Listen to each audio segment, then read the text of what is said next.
அனைவருக்கும் வணக்கம். நான் உங்கள் சதீஷ்குமார் பேசுகிறேன். நான் வள்ளுவன் பால் அளவு கடந்து பட்டுக்கொண்டவன்.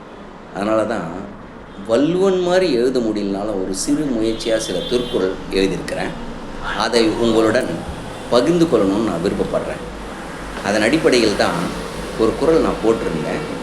அன்பு உரு ஆவது உயிருள், அன்பே உரு ஆன அன்னையே முதற்றே உலகு. இந்த குறளை நான் அன்னை வாழ்த்து என்ற தலைப்பில் எழுதியிருக்கிறேன். இதுக்கு என்ன பொருள் சொல்ல வரேன்னா, உயிருள்ள பொருட்களில்தான் அன்பு உருவாகும். அந்த அன்பின் மொத்த உருவமே அன்னை.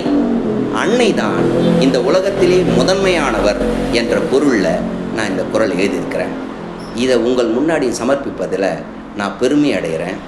இதை வள்ளுவனுக்கு சமர்ப்பித்ததாக நான் நினச்சி பெருமகிழ்ச்சி கொள்கிறேன். அந்த வரியை திருப்பவும் சொல்கிறேன்.